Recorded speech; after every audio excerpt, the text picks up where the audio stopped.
नमः परमहंसा स्वादित चरण कमल चिन्मकरंदाय भक्तजन मानस निवासाय श्री रामचंद्राय।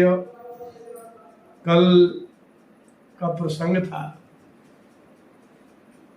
कि भरत जी ने कौशल्या जी को विविध प्रकार से अपने दुख भोगने के वचन देकर के विश्वस्त किया। कौशल्या जी ने भी कहा कि हमको आप पर विश्वास है और आपके और श्री राम के परस्पर प्रेम पर भी हमको विश्वास है। प्रेम कहते ही उसको है जो जगत की विपत्ति में भी किंचित मात्र भी न्यून ना हो, और यदि इसमें न्यूनता आती है तो फिर वो प्रेम नहीं रहता। भरत और राम जी के प्रति के जितने भी प्रेम है वो अद्भुत है। फिर वामदेव वशिष्ठ जी आए और उन्होंने कहा कि तो ठीक है। फिर उपदेश करने के पश्चात उन्होंने कहा कि आगे की प्रक्रिया बढ़ाई जाए क्योंकि वो महाराज दशरथ का शरीर अभी पड़ा हुआ है। तो उठे भरत गुरु बचन सुनी करन कहो सब साज। अब शोक त्याग करके भरत जी उठे, मंत्रियों को आदेश दिया कि आप सभी सामग्री करिए, जैसे जैसे ये कहें वैसा करिए। चंदन की लकड़ी इत्यादि ला करके, और वशिष्ठ जी ने जो जो कहा, जहां जस मुनिवर आय सुदीना, जहां जहां मुनि वशिष्ठ ने आज्ञा दी तहां तस सहस भांति सब कीना। एक प्रकार से नहीं, 1000 प्रकार से। और 10 गात्र श्राद्ध किया। श्राद्ध करने के पश्चात उन्होंने कहा कि ऐसा करिए, अब इसमें दान कर दीजिए। कब दान करें? बोले बिल्कुल जब शुद्ध हो जाए। तो भय विशुद्ध दिए सब दाना। फिर उन्होंने जो समाप्त होता है उसको प्रेत शब्द से कहा जाता है, और प्रेत एक योनि होती है, किंतु श्राद्ध में जो प्रेत शब्द का प्रयोग होता है उसका अर्थ होता है यहां से गया। प्रा उपसर्ग है और इत ये वर्ब है, क्रिया है। प्रगतः का जो अर्थ है वही प्रयतः का अर्थ है। तो जो मृत्यु लोक से चला जाता है शरीर त्याग करके, उसको प्रेत कहते हैं। इसलिए कितना भी कोई विशुद्ध सन्यासी ही क्यों ना हो उसको भी प्रेत कहेंगे, धर्मात्मा हो उसको भी प्रेत कहेंगे, कोई पापात्मा हो तो उसको भी प्रेत ही कहेंगे, क्योंकि प्रेत शब्द का अर्थ ही होता जो यहां से चला गया। अब उन्होंने दान किया तो धेनुवाजी गज वाहन नाना। दान की जो वस्तुएं हैं ये सब है। आप गज दान करिए, धेनु दान करिए। आप बड़े आश्चर्य करेंगे, देवी भागवत में सत्यवान और सावित्री का उपाख्यान है, उसका मैंने अनुवाद भी किया है, हस्तलिखित रखा है। तो जब कर्म का वर्णन सावित्री ने यमराज जी से पूछा तो उन्होंने पत्नी दान भी लिखा है कि आप पत्नी को पूर्ण रूप से सर्वांग आभूषण पहना करके और आप ब्राह्मण को दान कर दीजिए। लेकिन पत्नी दान भी लिखा है। अब आप वाल्मीकि रामायण में आएंगे तो वाल्मीकि रामायण में लिखा है कि बाली को बाण मारने के पश्चात तारा रोते हुए राम जी से कहती है कि आपके पास दूसरा बाण भी तो होगा। तो पत्नी दान फलम लभे, हे राम आप एक बाण और मारो तो आपको पत्नी दान करने का फल मिलेगा। शास्त्र पढ़ते तो वास्तव में आप अज्ञान है, इसीलिए उसमें दोष बुद्धि हो जाती है, लेकिन अद्भुत है। राम जी बिल्कुल शांत खड़े हैं और तारा कह रही है कि एक बाण और मारो तो आपको पत्नी दान का फल मिलेगा। पति तो चले ही गए। तो इसका तात्पर्य यह है कि संसार में जितनी भी वस्तुएं हैं, यहां तक कि शरीर भी आप दान कर सकते हैं, क्योंकि शिवी दधीच आदि ने शरीर दान किया। अभी भी लोग अंग दान करते ही है। तो गाय दी, घोड़े दिए, और इतना ही नहीं दिया, हाथी भी दिया, और वाहन नाना, अब बैलगाड़ी इत्यादि सब, इतना ही नहीं दिया। भरत जी उस समय बड़ी दोष बुद्धि से ग्रस्त है। उनको ऐसा लग रहा है कि इस राज्य के विपत्ति का एकमात्र कारण मैं ही बना, इसलिए राज्य की आकांक्षा नहीं रही। उन्होंने ऐसा दान शुरू कर दिया कि जब कुछ बचेगा ही नहीं तो अब बात ही समाप्त हो जाएगी। लोगों को ये ज्ञात होना चाहिए कि जिस कैकेयी ने भरत के लिए राज्य मांगा है, लेकिन भरत की जो उदारता है उससे सिद्ध होता है कि इनको राज्य की आकांक्षा नहीं है। लोभी के गुण दिखाई देते हैं, उदार के भी गुण दिखाई देते हैं। तो उन्होंने इतना दान करने के बाद वशिष्ठ जी की ओर देखा।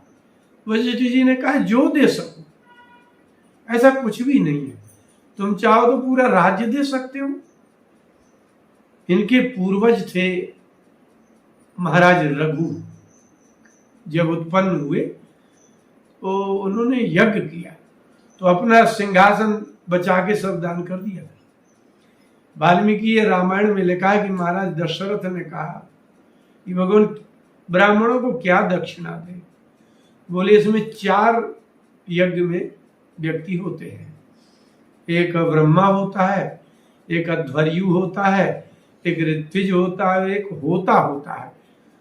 बोले अच्छा तो 4 को कुछ दे सकते हैं। बोले जो चाहो। तो उन्होंने 4 दिशाएं दान कर दी। उन्होंने दशरथ जी ने जब पुत्रेष्टि यज्ञ किया तो एक एक दिशा उन्होंने सबको दे दी और स्वयं का सिंहासन मात्र बचा के रखा। तो भरत जी ने जब देने पर आए तो सिंहासन, भूषण, बसन, अन्न, धरनी, धन, धाम, कुछ बचाया नहीं। अन्न दे दिया, धरणी भूमि दान कर दिया, धाम दान कर दिया कि अयोध्या ही दान कर दिया, और सिंहासन, भूषण, बसन, और दिए भरत लही भूमि सुर। भूमि के देवताओं ब्राह्मणों ने जब वो दान लिया तो भे परिपूर्ण काम, आज समाप्त हो गई, कुछ बचा ही नहीं। हाथी हो गए, घोड़े हो गए, आभूषण हो गए। उनकी इस उदारता को देख करके सभी प्रजाजन और अन्य सभी विचार करने लगे कि कैकेयी को भले लोभ रहा हो, किंतु वास्तव में यहां से ही भरत का चरित्र प्रारंभ हो गया। उनके इतने औदार्य पूर्ण गुण के कारण सभी लोग विचार करने लगे। शिव जी ने कहा कि पार्वती तुम्हें क्या सुना दे। पितु हित भरत कीन जस करनी, पिता के लिए जैसा भरत जी ने किया है वो तो 1000 मुख से भी उसका वर्णन नहीं हो सकता। बस एक दिन वशिष्ठ जी ने कहा कि भाई मुहूर्त निकाला जाए। हो गया, महाराज का सब कार्य हो गया और राजा रहित, राज्य को अराजक शब्द से कहा जाता है। राजा को ही राजक कहते हैं। जैसे बाल माने बच्चा तो बालक माने भी बच्चा, तो राजा को ही राजक कहते हैं। और उसमें अ लगा दीजिए, अराजक, बिना राजा का। वशिष्ठ जी ने कहा कि एक कार्य तो हो ही चुका है। 14 वर्ष का वनवास जो कैकेयी ने मांगा था वो हो चुका है। अब जो द्वितीय कार्य है वो ये है कि भरत जी को सिंहासन में बैठा दिया जाए। तो बस सुदिन सोधि मुनिवर तब आए। और दुख तो बहुत है, किंतु सांसारिक प्रक्रिया को करना तो आवश्यक है। तो वशिष्ठ जी ने सुदिन सोधि, अच्छा दिन निकाला और मुनिराज आए और सचिव महाजन सकल बुलाए। मंत्री, महाजन का अर्थ होता है जो श्रेष्ठ श्रेष्ठ पुरुष जो जनता में से प्रजाजनों में होते हैं उनको बुलाया और कहा कि भाई बैठ जाइए सब लोग। राजसभा लगी और कहा कि एक काम करो, पठे बोली भरत दो भाई, बुला लो, भरत जी को भी बुला लाओ और शत्रुघ्न को भी बुला लो। सब लोग आ गए।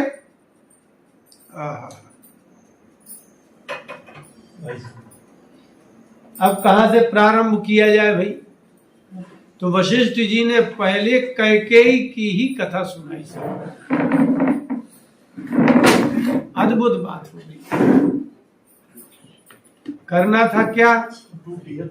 राज्याभिषेक करना है हमको।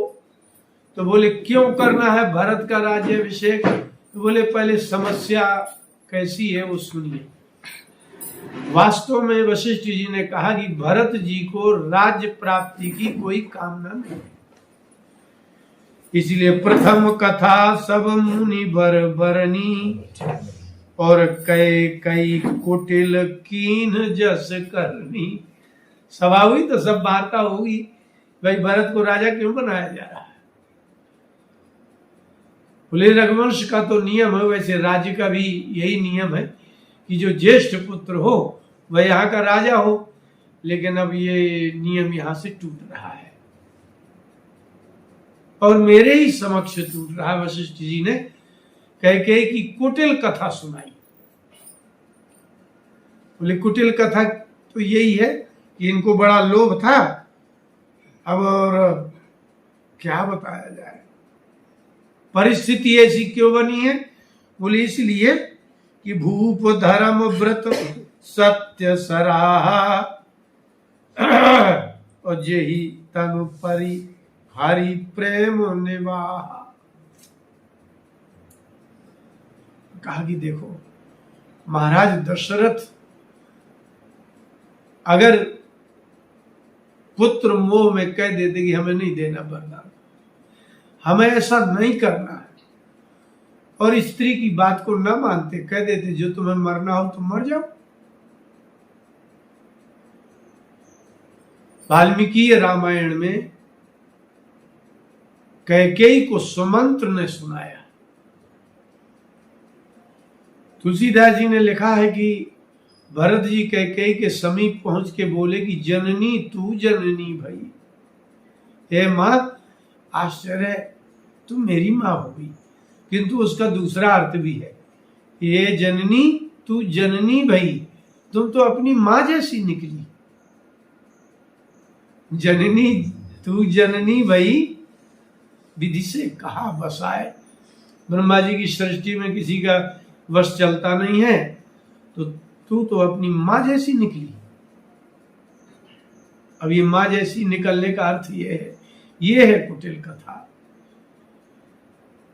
सुमंत ने कहा कि कैकेयी तुम अपने वरदान को मिथ्या नहीं कर सकती, किंतु परिवर्तित कर सकते हैं। तो जो याचक होता है वो चाहे तो जो वस्तु है उसके स्थान पर दूसरी मांग सकता है, देने वाला पीछे नहीं हट सकता। तो महाराज दशरथ तो कह चुके हैं कि देंगे, तो उनके तो चाहे प्राण चले जाए वो देंगे, किंतु याचक चाहे तो वस्तु का परिवर्तन कर सकता है। किंतु कैकेयी तुम बिल्कुल परिवर्तित नहीं हो रही हो, तुम्हारी मां भी ऐसी ही थी। तो कैकेयी ने कहा कैसी? वाल्मीकि रामायण में कथा है कि तुम्हारे पिता अश्वपति सर्व भाषाविद थे। 84 लाख जीवों की सभी भाषाओं को जानते थे। तुम्हारी माता भोजन परोस रही थी, इतने में महाराज अश्वपति ने, तुम्हारे पिता ने हंस दिया, और जैसे ही हंसा तो तुम्हारी मां ने पूछा, क्यों हंसे? बोले ऐसे ही। जिन ऋषि के वरदान से उनको सर्वजीव भाषा का ज्ञान प्राप्त हुआ था, उनने ये भी कहा था कि किसी को बता दोगे तो मर जाओगे। तो राजा ने कहा कि देखो, अधिक हठ करोगे तो तुम विधवा हो जाओगी, यदि मैं बता दूं तुम विधवा हो जाओगी। तो बोले भले हो जाओ। यही तुमने किया यार। विद्या ऐसी थी कि वो भोजन कर रहे थे तो चींटी चींटा से कह रही थी, मादा नर से कह रही थी कि महाराज बड़े धर्मव्रत हैं और मैं रजो धर्म से हूं, और उनकी थाली के समीप में जो चावल का कण पड़ा है आप उठा लाइए तो मैं खा लूं। तो राजा को ये सुन के हंसी आई कि इतना छोटा जीव भी, धर्म की कितनी विशेषता है कि इतने छोटे छोटे जीव भी धर्मात्मा के धर्म की रक्षा करते हैं और धर्म का बड़ा आदर करते हैं। आश्चर्य है। मैं तो विचार करता था कि मात्र मनुष्य ही धर्मात्मा होता है और धर्म का रक्षण करता है। ऐसी इसलिए हंसी आ गई। राजा ने कहा कि मैं भले मर जाऊं। बोले हाँ जो भी हो, लेकिन आप बताइए, मुझे आपकी बात पर विश्वास नहीं हो रहा, क्योंकि आप कह रहे हैं कि बता देंगे तो मेरे प्राण चले जाएंगे। तो किसी के बताने से प्राण गए ही नहीं कभी आज तक। इसका मतलब है कि आप हमें असत्य भाषा बोल रहे हैं। ऐसा क्यों होगा कि आप बता देंगे तो आपके प्राण चले जाएंगे? बोले तो तुम नहीं मानती, बैठो रथ में, वन में प्रदेश में जाके बताएंगे, क्योंकि जैसे ही हम बताएंगे वैसे ही हमारे प्राण चले जाते। तो वन प्रदेश में ले गए। वहां एक दृश्य हुआ कि एक छोटा सा गड्ढा है कुआं जैसा, उसमें एक लता लटकी है। तो बकरी कहती है बकरा से, और ये बात मात्र वही अश्वपति जानते हैं। तो उन्हें रथ खड़ा कर दिया। बकरी ने बकरे से कहा कि मैं गर्भवती हूं और ये जो लता है ये कभी कभी कहीं कहीं दिखती है। ऐसा ना हो कि मैं इसको पकड़ने के लिए झुकूं और भार के कारण में कुआं में ही पतन हो जाए। तो आप एक काम करो कि ये जो लता है इसको आप बाहर निकाल दो तो मैं खा लूं। तो बकरे ने बकरी से कहा कि वो देख, एक मूर्ख अपने प्राण देने आया है पत्नी के लिए। महाराज अश्वपति तो सबकी भाषा जानते थे। मैं महाराज अश्वपति जैसा मूर्ख नहीं हूं। स्त्रियों की इस संसार में क्या कमी है? तेरी जैसी हजारों बकरियां हैं। अरे मैं उसको लता को लेने जाऊं, मैं ही गिर जाऊं तो ये क्या आवश्यक है कि इसी लता को खाओगी तुम? बाहर बहुत कुछ है, बहुत कुछ चरो, खाओ और पुष्ट हो। मैं अश्वपति महाराज थोड़ी कि स्त्री के हट के कारण वो रूठ गई। बोले रूठ जा, और बकरा अपनी तरफ चल गया। जब वो चला गया, अश्वपति जी ने रथ मोड़ दिया घर की ओर। तो उनकी कैकेयी की मां ने कहा आप क्या हुआ, बता नहीं रहे? बोले हम नहीं बताएंगे। मेरे जैसे धर्मात्मा को धर्म की रक्षा करती है और एक बकरा मुझे गाली दे रहा है, अब नहीं बताएंगे। तो ये भी नहीं बताया कि बकरा गाली दे रहा है, क्योंकि बता ही नहीं सकते थे। तो आकर के कैकेयी, तुम्हारी मां ने प्राण त्याग दिए। तो जननी तू जननी भई, मां तू अपनी मां ही जैसी निकली। तो कैकेयी कुटिल कीन जस करनी, कैकेयी के कपट पूर्ण जो कर्म हुए वो सबको समझाया कि हमारी जो सभा है वो किस विषय पर है। तो वशिष्ठ जी ने सबको विषय समझाया। तो बोले महाराज दशरथ के तो क्या कहें, वो तो व्रतधारी थे, उन्होंने कह दिया था तो कर दिखाया, किंतु ये अच्छी नहीं है, पर अब हमें राज्य बचाना है।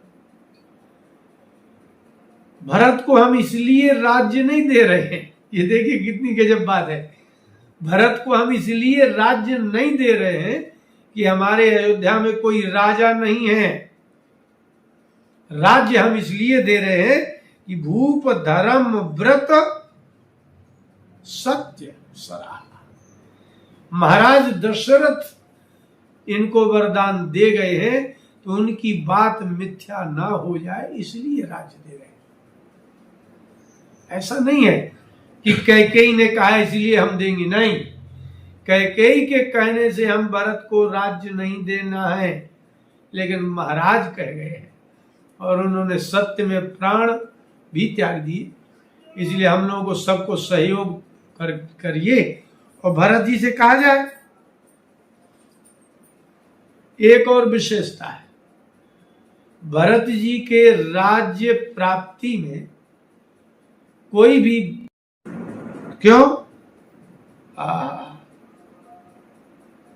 ऐसा कहते कहते वशिष्ठ जी रो पड़े। दुख तो है, दुख तो है। कहत राम गुणशील स्वभाव,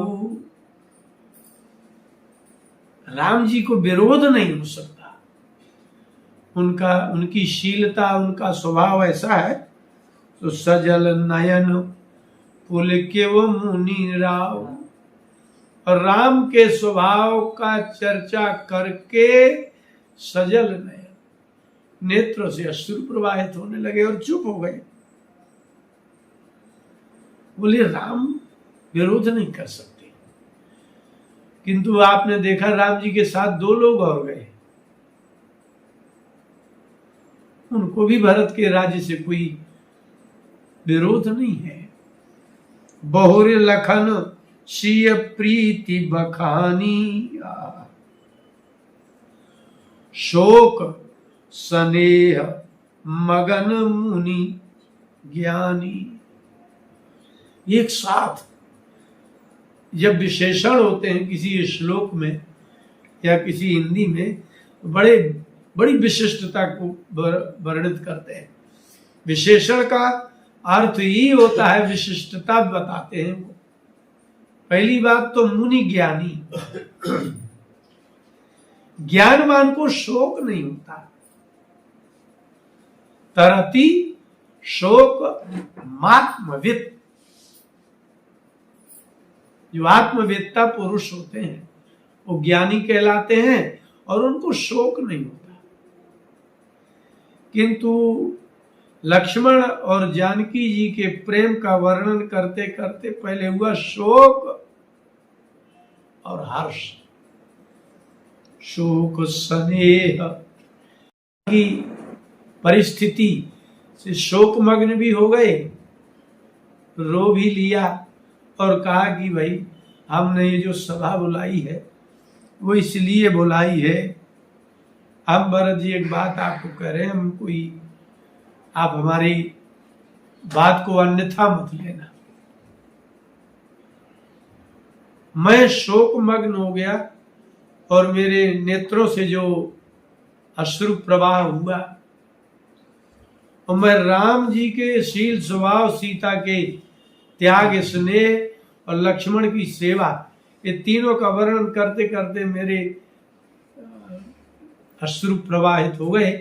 तो ऐसा मत समझना कि हम तुम्हारे पक्ष में नहीं है, ये भी बड़ी सूक्ष्मता है। हाँ, माने हम उनका नाम लेकर के मेरे अश्रु प्रवाह हो गए तो ऐसा नहीं समझना कि हम उनके पक्ष में हैं और आपके पक्ष में नहीं है। किंतु भरत जी, आपको हमने पहले एक बात कही है और हम दोबारा एक नई बात बता रहे हैं। क्या नई बात है? कि सुनहु भरत। ये भरत पहले ध्यान से सुनो इसको, और इस बात को सुनने के पश्चात मानना भी है। ऐसा नहीं कि बस खाली मैं मात्र आपके मन शांत करने के लिए ये बात नहीं कह रहा। दो प्रकार के उपदेश होते हैं। एक तो तत्कालीन परिस्थिति को देख करके किसी को शांत करने के लिए कहे गए वाक्य। नहीं बिल्कुल करेंगे, क्यों नहीं करेंगे, नहीं तुम क्यों चिंता करते हो, और फिर नहीं करना है। तो आपको भविष्य में जो नहीं करना है वो वाक्य भी बोल करके उसको शांत कर सकते हैं। किंतु वशिष्ठ जी ने कहा कि हम आपको शांत करने के लिए कुछ नहीं कह रहे। अब मैं आपको शाश्वत सिद्धांत बता रहा हूं कि सुनहु भरत। भरत ध्यान से सुनो, और ये बात को स्वीकार कर लेंगे तो आपके लिए बहुत अच्छा है। क्या? बोले भावी प्रबल। देखो हमारे यहाँ जो ये भरत पहले ध्यान से सुनो इसको, और इस बात को सुनने के पश्चात मानना भी है। ऐसा नहीं कि बस खाली मैं मात्र आपके मन शांत करने के लिए ये बात नहीं कह रहा। दो प्रकार के उपदेश होते हैं। एक तो तत्कालीन परिस्थिति को देख करके किसी को शांत करने के लिए कहे गए वाक्य। नहीं बिल्कुल करेंगे, क्यों नहीं करेंगे, नहीं तुम क्यों चिंता करते हो, और फिर नहीं करना है। तो आपको भविष्य में जो नहीं करना है वो वाक्य भी बोल करके उसको शांत कर सकते हैं।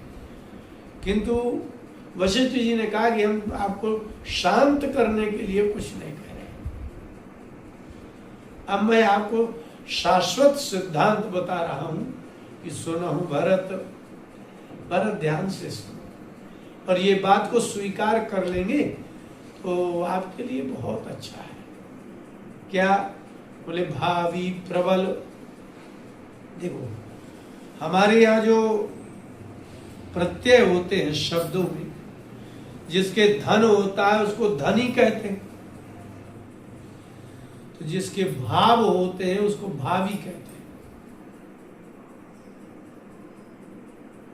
जिसने प्रत्यक्ष किसी घटना को देखा उसको साक्षी कहते हैं। ऐसे ही भाव का अर्थ होता होना। भावयति तत्तत् कार्यम कार्यतीति भावी। किसी जैसे आप पशु को अपनी इच्छा के अनुसार कार्य करवाते हैं, तो पशु स्वामी के पराधीन होकर के उनके ही अनुसार वो मार्ग में चलता है, रुकता है, बैठता है, उठता है, खाता है। भरत जी ने कहा कि प्रत्येक जीव जन्म के पूर्व जो भी कर्म कर लेता है बस उसी को भावी कहते हैं। अब वो प्रबल है, आप में ही प्रबल है, क्योंकि पूर्व जन्म में जो कर्म कर चुके हैं उसका तो आपको स्मरण भी नहीं है। इसका मतलब है कि फल मात्र आपको भोगना है, आपको ज्ञात ही नहीं है कि हमें ऐसा दुख क्यों है। आयुर्वेद का सिद्धांत है पूर्व जन्म कृतम पापम व्याधि रूपेण जायते। यदि पूर्व जन्म में आपने कुछ ऐसा दुष्कर्म किया है तो व्याधि के रूप में ही वो आएगा, और ऐसे तो होगा नहीं, तो फल उसका व्याधि है। अब एक आपको ऐसा उदाहरण दे रहे हैं। कंस के भागवत में लिखा है रोगः पातकीनामेव। कंस के जब मृत्यु का काल आया तो उसने भगवान श्री कृष्ण सहित देवकी वसुदेव आदि से ऐसा विरोध किया कि मृत्यु न होती हो तो भी हो जाए। उदाहरण बोले रोगा पातकी नाम एवं। पातकी नाम माने जैसे पातकियों का पूर्व जन्म के पातकियों का फल रूप में रोग उत्पन्न हो जाता है, इसको कहते हैं भावी। भरत जी हम समझाने को नहीं कह रहे, न धैर्य धारण करने को कह रहे हैं, किंतु ये बात सत्य है कि प्रबल वही है जो पूर्व में हो चुका है। और ऐसा कह करके वशिष्ठ जी रो पड़े। और मेरे वशिष्ठ जी जैसे ज्ञानी है, मुनि ज्ञानी, शोक स्नेह, शोक और स्नेह का स्मरण करके आगे लिखा मुनि ज्ञानी। लेकिन मुनि ज्ञानी ने भी एक बात कही कि हानि लाभ शरीर तक आपको ये भोगना पड़ेगा। हानि लाभ, जीवन मरण, यश अपयश। भागवत के पंचम स्कंद के चौथे अध्याय में ऋषभ देव जी ने अपने 100 पुत्रों को कहा, मुक्तो पियावत विभ्रियात स्वदेह प्रारब्धमसनन् नभिमान शून्य। मुक्ता है अभी, कोई आत्मज्ञान संपन्न ब्रह्मज्ञ हो जाए तो यावत विभ्रियात स्वदेहम, जब तक वह अपने शरीर को धारण करेगा तो कैसे करेगा? बोले प्रारब्धम असनन, वो अपने प्रारब्ध को भोगते हुए शरीर धारण करेगा। क्योंकि ज्ञान होने के पश्चात वह अपने शरीर को उपेक्षा से कर देते हैं, कहीं भोजन कराते हैं, नहीं कराते हैं, शरीर का ध्यान ही नहीं देते हैं, उनके लिए शरीर निष्प्रयोजन हो जाता है। तो जीवन मुक्तावस्था में शरीर निष्प्रयोजन हो गया, उनको करने क्या? उनका शरीर से जो प्राप्ति होनी थी वो प्राप्ति हो गई, तो अब शरीर किस काम का है? तो लेकिन वह शरीर को ना चाहते हुए भी मुक्तात्मा को भी विभ्रियात स्वदेहम, अपने शरीर को तब तक धारण करना पड़ेगा प्रारब्धम असनन। तो प्रारब्ध इतना बलवान होता है, ऐसा नहीं है कि आपको ब्रह्म तत्व का ज्ञान हो जाएगा, भगवत दर्शन हो जाएगा तो शरीर से मतलब नहीं, तो चाहे जन्म समाप्त हो जाएगा। आप कोई मुक्तात्मा शरीर की कितनी भी उपेक्षा कर दे, उसको शीत में, ग्रीष्म में इत्यादि किसी भी ऋतु में कोई कैसा भी कर दे, लेकिन वो नष्ट नहीं होगा। क्यों नहीं होगा? क्योंकि उसका प्रारब्ध है कि इतने वर्ष तक वो रहेगा। इसीलिए कहा कि ये प्रबल है, इसलिए आपको हानि होगी तो हानि होगी, लाभ होगा तो बिन प्रयास लाभ होगा। कई स्थानों में देखा जाता है कि अति प्रयास करने पर भी बहुत हानि होती है, अल्प प्रयास करने पर भी बहुत लाभ हो जाता है। बड़े से बड़े यशस्वी पुरुष को कोई बिल्कुल मिथ्या अपवाद लगा देते हैं और अपयश हो जाता है। जैसे कुछ ऋषियों ने गौतम ऋषि को गौ हत्या का पाप लगा दिया था और गौ हत्या नहीं हुई थी, वो एक माया था। तो भरत जी ये बात आप बुद्धि में डालो। अब आपके घर में क्या क्या हो गया मालूम है? हानि हो गई है और अपयश हो गया है और मरण हो गया है। हानि लाभ जीवन मरण जस अपजस, इसमें से आपके यहाँ हानि हो गई, मरण हो गया और अपयश हो गया। आपके यहाँ बिल्कुल शुद्ध तीनों दिखाई दे रहे हैं। अपयश ये हो गया कि कैकेयी के वरदान मांगने के कारण सर्वत्र कैकेयी की निंदा हो रही है और कैकेयी के वरदान के कारण ही आपकी भी निंदा हो रही है। अच्छा, आप इसके निमित्त भी नहीं है, आप मात्र पुत्र ही है तो भी अपयश तो हुआ ना। तो कैकेयी के व्यक्ति के संबंध से भी अपयश हो जाता है, व्यक्ति के संबंध से मरण भी हो गया और हानि भी हो गई। अब आपको क्या करना है? बोले आप अपने पुरुषार्थ से जो हानि हुई है उसकी पूर्ति करिए। तो जिसका मरण हो गया उसको तो वापस नहीं आना, उसका तो पुनरावर्तन नहीं होगा। महाराज दशरथ चले गए तो मरण तो पुनरावर्तन नहीं होगा, किंतु अब कोई किसी प्रकार की घर में द्वितीय घटना ना घटे माने आप इतने उद्विग्न हैं कि आप ही मर सकते हैं। और कैकेयी की इतनी अधिक सर्वत्र निंदा होने लगी है, इतना अपयश हो गया कि वो भी आत्महत्या कर सकती है, क्योंकि अतिशय कुछ भी हो जाएगा तो व्यक्ति मर जाएगा। तो कैकेयी अब मरने न पाए, तो घर में मरण न हो और जो अपयश है वो यश में परिवर्तित हो जाए और राज्य में कोई हानि ना हो। आप अगर राज्य सिंहासन में बैठते हैं तो दूसरे जो देश हैं वो आपको न्यून समझ करके, निर्बल समझ करके घातक नहीं हुई। और जब कोई नहीं रहेगा तो स्वामी रहित प्रजा किसी के नियंत्रण में नहीं रहती, तो जैसे आपके यहाँ दुर्घटना हो गई ऐसी सर्वत्र होने लगेगी, वैमनस्य आदि होगा। इसलिए आप समझ लीजिए। अच्छा सुनो, अस विचार